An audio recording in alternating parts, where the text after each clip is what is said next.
याला प्रकरण 1 म्हणा, ग्राहक संरक्षण कायदा प्रकरण 1 कलम 1 ते 2. कलम 1 ते 2 मध्ये हे मी सांगितले 28,500 कायदे आहेत. किती कायदे? 28,500. या प्रत्येक कायद्याचं नाव आणि त्याची व्याख्या त्याच्या सेक्शन 1 आणि 2 मध्ये असते. त्या कायद्याचं नाव हे कलम 1 सांगतं आणि कलम 2 काय सांगतं? या कायद्यामध्ये जे काय व्याख्या आहेत ते सगळं त्याच्यामध्ये इन्क्लूड असतात. मग आपल्या ग्राहक संरक्षण कायद्यामध्ये किती व्याख्या आहेत?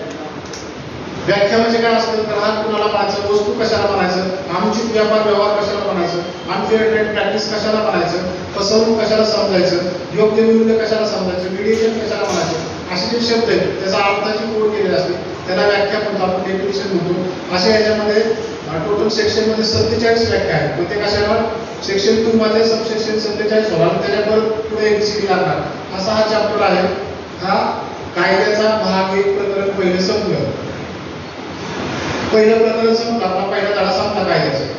त्याच्यामध्ये 2 सेक्शन आहेत, कायद्याचं नाव आणि त्याच्यामध्ये असणाऱ्या 47 व्याख्या आणि त्याचे सबसेक्शन असून त्याच्यामध्ये 73 पर्यंत व्याख्या जातात. त्या द्यायची आवश्यकता नाही. फक्त ग्राहक संरक्षण कायदा आणि कायद्याचं नाव हे प्रकरण 1. प्रकरण 2 याच्याशी आपला जास्त रिलेटेड त्या माहितीसाठी सांगतो. प्रकरण 2 येतं ग्राहक संरक्षण कायद्यामध्ये. प्रकरण 2 आहे ग्राहक संरक्षण परिषदा. प्रकरण 2 चं नाव आहे ग्राहक संरक्षण परिषदा. म्हणजे प्रकरण 2 मध्ये किती सेक्शन आहे? आता किती सेक्शन झाले आपले? 2 झाले, 1 आणि 2. तर ग्राहक परिषदामध्ये कलम 3 ते 9 पर्यंतचे या ग्राहक संरक्षण परिषदेशी निगडीत आहेत, म्हणजे ते नियम आपल्याशी निगडीत आहेत. तर याच्यामध्ये काय सांगितलंय? ग्राहक संरक्षण परिषद सगळ्यांना माहिती आहे. परिषदेमध्ये कोण येतं? मी काल जसं सांगितलं की तुम्ही 5 वर्ष चांगलं काम केलं, तुम्ही संघटनेमध्ये कंटिन्युअस 5 वर्ष चांगलं काम केलं तर तुम्हाला जिल्हाधिकारी कार्यालयात त्या ठिकाणी तुमची अपॉइंटमेंट होती. प्रशासकीय सदस्य तुमच्यासोबत जिल्ह्याचे सगळे प्रमुख पदाधिकारी बसतात. अशीच रचना जिल्ह्याबरोबर राज्याची असते. जिल्ह्याच्या ठिकाणी जिल्ह्याचे प्रमुख असतात, राज्याच्या ठिकाणी सेक्रेटरी असतात, त्या ठिकाणी तुम्ही बसता. अशी सेंट्रलची व्यवस्था असते, म्हणजे केंद्र सरकारची, सेंट्रल गव्हर्नमेंटची. त्या ठिकाणी देखील सेंट्रल कॅबिनेट सेक्रेटरी असतात आणि त्या ठिकाणी आपल्या संघटनेचे जवळपास 68 लोक असतात सगळे भारत देशामध्ये, टोटली सगळे. मग अशा या नियुक्त्या होत जातात तुमच्या कामावर त्या ठिकाणी आपण. कारण लोकांचे प्रश्न मांडायचे हे या ठिकाणी प्रश्न सोडवायचं एक माध्यम आहे. प्रश्न सोडवायचं एक माध्यम. हा आपल्या रिलेटेड सेक्शन.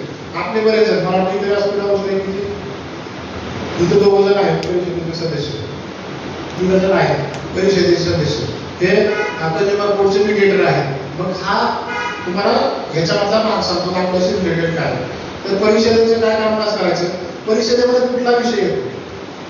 तुमच्या भागामध्ये येणाऱ्या अडचणी, तुमच्या भागामध्ये प्रॉब्लेम्स असतील तर आपण ग्राहक संरक्षण परिषदेच्या सदस्याला सांगायचे. तुमच्या भागातल्या शिरूर तालुक्यातून हे आहे उकरा, आंबेगावमधून मावली आहे, मावळमधून ताई आहे, अजून इकडे शिरूर उकरामधून दिलीप बेंद्रे आहे, अजून परिषदेचे सदस्य उकरा.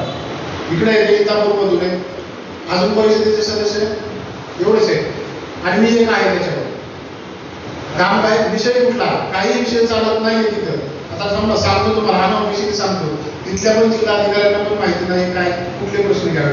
जो कायद्याचा अभ्यास असतो त्याला माहिती आहे चुकीचं हे बरोबर. मी कसं सांगितलं, ज्यावेळेस तुमची 2 सत्र होईल त्यावेळेस तो मराठीला अधिकारी प्रोटोकॉलला खरं तुम्ही ओळखता, तर त्या ठिकाणी त्याला समजलं पाहिजे की माझ्या अखत्यारीत कुठले विषय येतात. तर त्याच्या अखत्यारीमध्ये येणारे विषय सांगतो ते लक्ष, म्हणजे ह्या कंझ्युमर प्रोटेक्शन ऍक्टच्या परिषदेकडे काय विषय मांडायचे, तुमच्या त्याच्याकडे कुठले प्रश्न द्यायचे, त्या कायद्याचं सांगतो सेक्शन. जिल्हाधिकाऱ्याच्या अखत्यारीतले सगळे विषय. पहिला मुद्दा फूड अँड ड्रगच्या संदर्भातले सगळे विषय, म्हणजे त्याच्यात अन्न प्रशासन असेल आणि औषध प्रशासन असेल. जिल्हा परिषदेच्या अखत्यारीतले सगळे विषय, राज्य परिवहन महामंडळाचे सगळे विषय, आरटीओ विभागाचे सगळे विषय, कृषी विभागाचे सगळे विषय, वैध मानवशास्त्र विभागाचे सगळे विषय, कोऑपरेटिव्हचे सहकार खात्याचे सर्व विषय, पुरवठा शाखेचे जिल्हा पुरवठा अधिकाऱ्यांमार्फत पुरवठा शाखा रेशनच्या धान्याच्या संदर्भातले सगळे विषय, जिल्हा माहिती कार्यालय संबंधातील सर्व विषय, आरोग्याच्या संदर्भातील सर्व विषय, पोलीस विभागासंबंधातले विषय असतील, दूरसंचार कंपनीच्या संदर्भातले विषय असतील, महावितरणच्या संदर्भातले विषय असतील आणि महानगरपालिकेचे विषय असतील, तुमच्या भागामध्ये नगरपालिका असेल किंवा नगरपंचायत असेल त्याचे विषय असतील किंवा म्युनिसिपल काउन्सिल असेल त्याचे विषय असतील आणि आणखी त्याच्यामध्ये लीड बँक, राष्ट्रीयकृत बँकेच्या संदर्भात विषय असतील. नंतर तिन्ही गॅस कंपन्या HPCL, BPCL, IOCL या तिन्ही पेट्रोलियम कंपन्या आणि तिन्ही गॅस कंपन्या हे 6 विषय असतील. असे टोटल 26 विभागाचे किती विभाग सांगितले. या 26 विभागाच्या अखत्यारीतीलच प्रश्न त्या ठिकाणी तुम्ही त्यांना सांगायचे. राहिलं काय कुठला प्रश्न सुटला काय याच रिलेटेडचा प्रश्न सांगायचा. माझ्या रस्त्याला खड्डा पडलाय हा प्रश्न चालत नाहीये.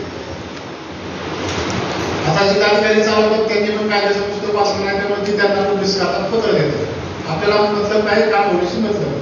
माझा कायदा सांगतो आपण कायद्याने चालायचं, या कायद्याच्या चौकटीच्या बाहेर जायचं नाहीये. ते कायद्याचे विषय हे त्यांना घ्यावेच लागतील, हा विषय ते नाकारू शकत नाही. या विषयावर या ग्राहक संरक्षण परिषदेमध्ये चर्चा होईल. तुमचा प्रश्न सुद्धा तुम्ही यांच्याकडे तक्रार देऊ शकता किंवा डायरेक्टली तुम्हाला माहिती नाही डायरेक्ट जिल्हाधिकाऱ्याच्या नावाने पत्र देऊ शकता किंवा जिल्हा पुरवठा अधिकारी पुणे, जिल्हाधिकारी पुणे या नावाने पत्र द्या. तुमची समस्या या विषयाशी निगडीत असावी त्यांना पत्र पाठवून द्या. त्या विषयावर जर पहिल्या मीटिंगमध्ये चर्चा होईल तुम्हाला त्याचा रिप्लाय येऊन जाईल. म्हणजे या सदस्यांमार्फत रिप्लाय येऊन जाईल. तुमचे काम असतील ते होईल. आता हे कुठलं सांगितलं मी वितरण जिल्हा पातळीचे विषय, राज्याचे विषय हे राज्य पातळीवर चालतील, नॅशनलचे विषय हे सेंट्रलला चालतील. हे परीक्षेला झाल्या कलम 3 ते 9. प्रकरण दुसरं चॅप्टर दुसरा संपला. कायद्याचे 2 भाग संपले. आता कायद्याचा तिसरा भाग येतो त्याला आपण केंद्रीय ग्राहक संरक्षण प्राधिकरण म्हणतो. Central consumer protection authority. केंद्रीय ग्राहक संरक्षण प्राधिकरण ही स्वायत्त संस्थेसारखं काम करत, स्वायत्त संस्थेसारखं इंडिपेंडेंट एजन्सी सारखी CCPA काम करत. याच्यासाठी स्वतंत्र बॉडी असेल. याच्यामध्ये सेक्शन येतात 10 ते 27.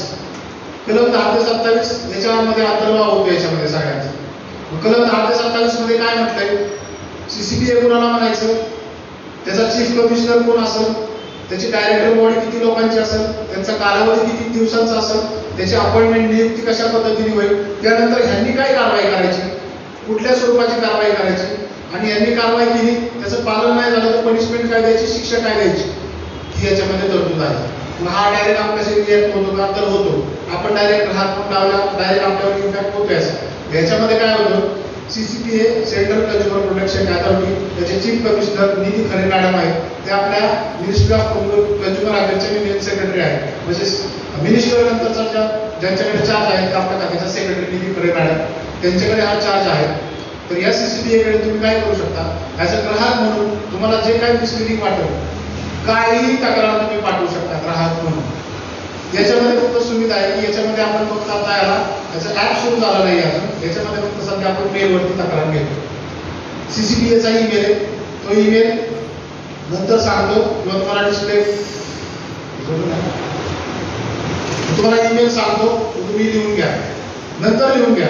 मी काही गोष्टी मी आता सांगणार नाही त्या तुम्ही नंतर विचारून घ्यायच्या. मी माझा नंबर सांगेल, प्रत्येकाने तुमचं नाव आणि पत्ता आणि मला ते व्हॉट्सअप करायचं तर मी त्याला शेअर करतो. ठीक आहे. CCPAचा ईमेल तुम्हाला सांगितलं, CCPAच्या ईमेलवर तुम्ही कंप्लेंट फाईल करू शकता, डायरेक्ट दाखल करू शकता. हे त्याचं काम आहे. CCPA काय काम करायचं, मेन त्यांचं काम आहे, मेन त्यांचं एम काय, मिसलिडिंग ऍडव्हर्टाइजमेंटवरती कारवाई करतो. मिसलिडिंग ऍडव्हर्टाइजमेंटवरती कारवाई करतो. मिसलिडिंग जाहिरात किती आहे तुमच्याकडे, तुम्ही का तक्रार केली नाही आतापर्यंत, कायद्यात अशी तरतूद नाही. ग्राहकाने विनाकारण तक्रार केली, कायदा म्हणतो त्याच्या मनाला खटकली की तो तक्रार दाखल करू शकतो. तिथं सगळ्यांना मान्य आहे तक्रार, सगळ्यांना एखादी